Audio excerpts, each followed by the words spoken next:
శ్రీమన్నారాయణీయం 77వ దశకం జరాసంధులతో యుద్ధము ముచుకుందుని అనుగ్రహించుట.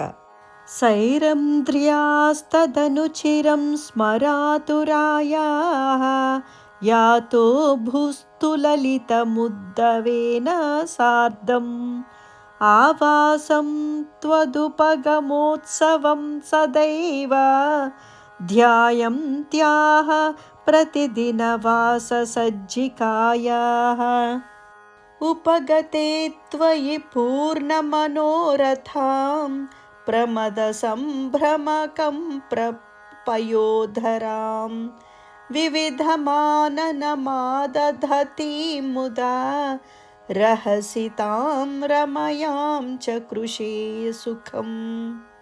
पृष्टावरं पुनरसा ववृणोद्वराकी भूयस्त्वया सुरतमेव निशान्तरेषु सायुज्यमस्त्विति वदेद्बुध एव कामं सामीप्यमस्त्वनिशमित्यपि नाब्रवीत् किम्.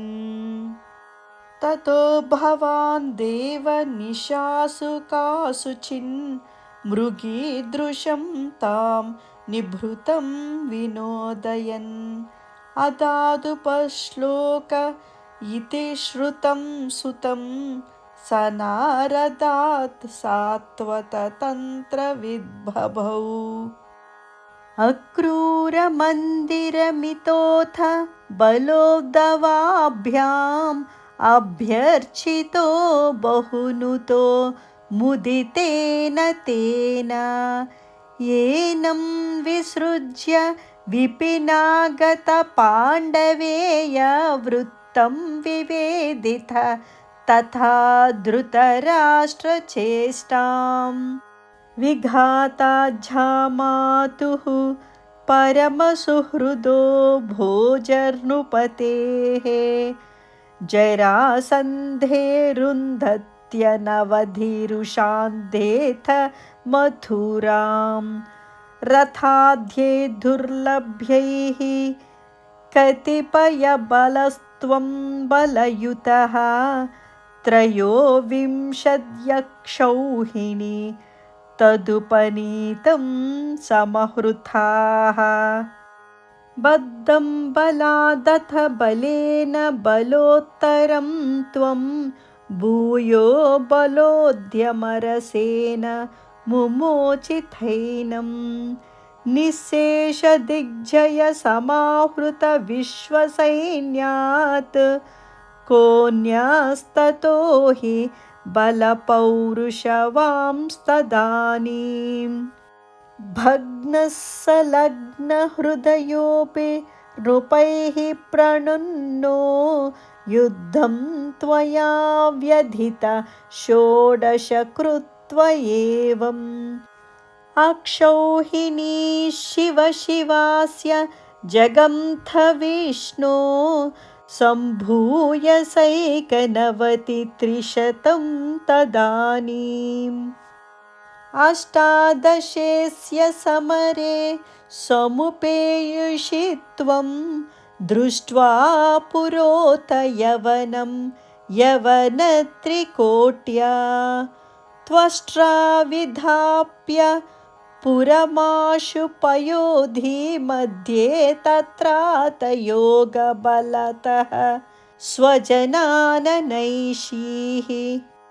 पद्भ्यां त्वं पद्ममाली चकित इव पुरा निर्गतो धावमानो म्लेच्छेशेनानुयातो वधसुकृतविहीनेन शैलेन्यलैषीः. सुप्तेनां ग्राह्यतेन द्रुतमतमुचुकुन्देन भस्मीकृतेऽस्मिन् भूपायास्मै गुहान्ते सुललितवपुषा तस्तिषे भक्तिभाजे. ऐक्ष्वाकोऽहं विरक्तो स्म्यखिलरूपसुखे त्वत्प्रसादैककाङ्क्षी हा देवेति स्तुवं तं वरविततिषु तं निःस्पृहं वीक्ष्य हृष्यन् मुक्तेस्तुल्यां च भक्तिं धुतसकलमलां मोक्षमप्याशु दत्त्वा कार्यं हिंसा विशुद्ध्यै तप इति च तदा प्रातलोकप्रतीत्यै तदनु मथुरां गत्वा हत्वा च मूं यवनाहृतां मगधपतिना मार्गे सैन्यैः पुरेव निवारितः चरमविजयं दर्पायास्मै प्रदाय पलायितो जलधिनगरीं यातो वातालयेश्वर पाहि माम्. జరాసంధాదులతో యుద్ధము ముచుకుందుని అనుగ్రహించుట అను 77వ దశకం సమాప్తం. నారాయణ నారాయణ గోవింద శ్రీమన్నారాయణ నారాయణ గోవింద నారాయణ నారాయణ గోవింద లక్ష్మీనారాయణ నారాయణ గోవింద.